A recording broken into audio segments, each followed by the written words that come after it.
చరిత్రలో రాజులు చాలా మంది ఉంటారు, వీరులు ఎందరో మంది ఉంటారు.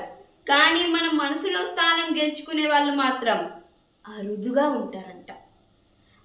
ఎందుకంటే వాళ్ళు యుద్ధాలు మాత్రమే గెలవరు, మన మనసును కూడా గెలుచుకుంటారు. అలాంటి ఒక మహానుభావుడు ఈ భరతమాత ముద్దు బిడ్డ ఎవరో తెలుసా?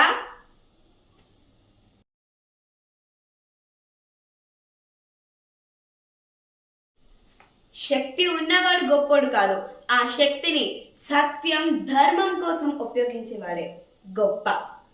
ఈ దేశంలో ఎందరు అలా ఉన్నారు? గౌరవానికి, ప్రేమకి, దేశభక్తికి, మానవత్వానికి ముందడిగి వేసేవాళ్ళు చాలా తక్కువ. ఎందుకంటే మనం ఈ కాలంలో మన స్వార్థం మనం చూసుకుంటున్నాం, ఎవరము ఇతరుల గురించి ఈ దేశం గురించి పట్టించుకోవట్లేదు. కానీ ఈ దేశం నాది, నా మాతృభూమి, ఈ ప్రజలు నా వాళ్ళు అనుకుంటూ దేశం కోసమే జీవించిన ఒక మహానుభావుడు. ఆయనే మరాఠాల రాజు, మన అందరి ఛత్రపతి ఛత్రపతి శివాజీ మహారాజ్. స్వరాజ్యమే ఆయన గోల్గా పెట్టుకున్న ఒక మహానుభావుడు.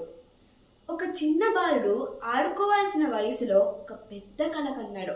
ఒక పెద్ద బాధ్యత ఆయన భుజాల మీద ఉంది.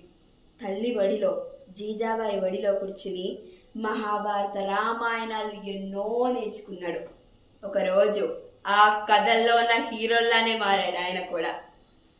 మరి ఈ పోరాటం అంతా ఆయన ఎవరి కోసం చేశాడు? ఆయన జీవితం అంతా ఒకటే మాట, నా దేశం, నా మనుషులు, స్వరాజ్. అంతే. ఆ స్వరాజ్యం అన్న గోల్ని, ఆ విజన్ని తన తరతరాలకు కూడా పంచాడు. అందుకే షావా మన సంభాజీ మహారాజ్ కూడా ఆయన బాటలోనే నడిచాడు.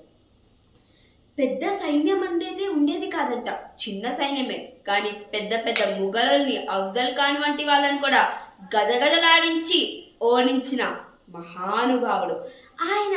ఒకటే మాట చెప్పేవాళ్ళు, బలం కన్నా బుద్ధి గొప్పది. బలం ఉన్నవాడు గెలవచ్చు, కానీ బుద్ధి ఉన్నవాడు ఎప్పుడూ గెలుస్తాడు. అంటే ఆయన ఎలా ఫాలో అయ్యేవాళ్ళు? ఆయనది గొరిల్లా వార్ఫేర్. అంటే దీంట్లో వ్యూహం, చురుకుతనం మరియు సర్ప్రైజ్ అటాక్, ఈ మూడు ఖచ్చితంగా వాడేవారు. ఆయన ఎందరో మందిని, లైక్ ఎవరైతే ఆయన గోల్ స్వరాజ్కి అగేనెస్ట్గా ఉండేవాళ్ళో ప్రతి వాళ్ళని స్వరాజ్కి ఉండేటట్టు ఆయన చూసుకున్నాడు. ఇదంతా ఆయన కోసం చేయలేదు, భరతమాత కోసం చేశాడు. మరాఠాలు వాళ్ళకి 3 విషయాలు మాత్రం ఎప్పుడు ఉండేది, సత్యం, ధర్మం, విలువలు. ఈ లేకపోతే వాళ్ళు ఒకటే అనుకునేవాళ్ళు, మా సైన్యం చిన్నది కానీ మా నమ్మకం పెద్దది, మా నమ్మకం మా దొర మీద, అంటే శివాజీ మహారాజ్ పైన. మరి ఈయనకు ఆ నమ్మకం ఎలా వచ్చింది? ఈయన పైన మనుషులకి ఎలా నమ్మకం వచ్చింది? ఎందుకంటే రాజుని మనం నమ్మేది ఎప్పుడు? ఆయన బలంగా ఉన్నప్పుడా, లేదా ఎక్కువ సంపాదించినప్పుడా? కాదు, ఆయన మనతో ఉండి మన సమస్యలు అర్థం చేసుకున్నప్పుడే కదా మనం ఆయన్ని మన రాజా, మా రాజు, మా రాజుకి ఏ కష్టం రాకూడదు, ఆయన కష్టం వస్తే ఆ కష్టాన్ని నేను ఎదుర్కొంటానని ఉండేది. ఆ నమ్మకం ఆయన అసలు ప్రతిసారి ప్రజలకి కష్టం అంటే నా కష్టం అంటూ వెళ్ళేవాడంట. ప్రజలే నా వాళ్ళు అనుకుని ఉండేవాళ్ళు. మరియు ఆయన జీవితం అంతా ఒక నియమం పాటించాడు, అది వాళ్ళ తల్లి గొప్పతనం. ఈ కాలంలో ఎంతమంది అది పాటిస్తున్నారో చూద్దాం. ఒకసారంట శత్రువులు ముఘల్ రాజ్యాన్ని ఓడించాక, ముఘల్ రాజ్యాన్ని ఓడించాక మహారాజు వద్దకి, అక్కడ ముఘలులకి చాలా మంది భార్యలు ఉంటారని మనం వింటాం. మరి వాళ్ళందరినీ ఈ సైనికులందరూ క్యాప్చర్ చేసి మరాఠా రాజ్యానికి తీసుకొచ్చారు. వాళ్ళు అనుకున్నారంట రాణులు, మనల్ని ఇప్పుడు ఏం చేస్తారో, మనల్ని ఎంత టార్చర్ పెడతారో, అయ్యయ్యో అసలు మన వాళ్ళు ఎందుకు ఓడిపోయారు, చాలా భయస్తులైపోయారు, ఎన్నో ప్రశ్నలు తిరిగినాయి. ఇక్కడ ఒక సైనికుడు వచ్చి రాజుని అడుగుతారు, మహారాజ్ మన దగ్గర చాలా మంది ఇప్పుడు క్యాప్చర్లో ఉన్నారు, బందీలో ఉన్నారు, ఏం చేయమంటారంటే వాళ్ళని సభకి పిలుచుకోరండి అని చెప్తారంట. సభకి వాళ్ళందరూ వస్తారు. వచ్చినప్పుడు ఛత్రపతి మహారాజ్ అంటారంట, నమస్కారం తల్లి అని. వాళ్ళకి ఏం అర్థం కావట్లేదు, ఏం జరుగుతుంది? అప్పుడు ఆయన అంటాడంట, మా తల్లి నాకు ఒకటే నేర్పింది, నీ ముందు ఒక శత్రువు ఉంటే తనని ఓడించు, ఒకవేళ తను నీకు అగేనెస్ట్గా, నీ విజన్కి అగేనెస్ట్గా ఉంటే, నీ దేశానికి ప్రమాదం అంటే అంతే సంహరించే. కానీ అమాయకుల్ని, స్త్రీలని, చిన్నపిల్లల జోలికి మాత్రం వెళ్ళకు. ఎందుకంటే స్త్రీలైతే అమ్మవారితో సమానం, అమ్మతో సమానం. కాబట్టి నేను మిమ్మల్ని ఏం చేయను, మిమ్మల్ని తిరిగి మీ రాజ్యానికి పంపించేస్తాను.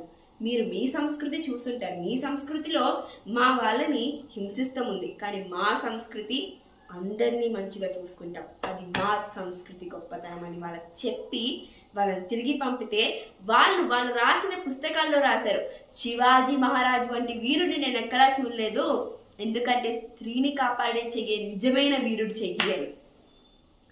ఇక్కడ మనం గుర్తుపెట్టుకోవాల్సింది ఒకటి, ఈ కాలంలో కూడా మనం స్త్రీని గౌరవిస్తే ఖచ్చితంగా ప్రతి ఒక్కరిలో మార్పు ఉంటుంది.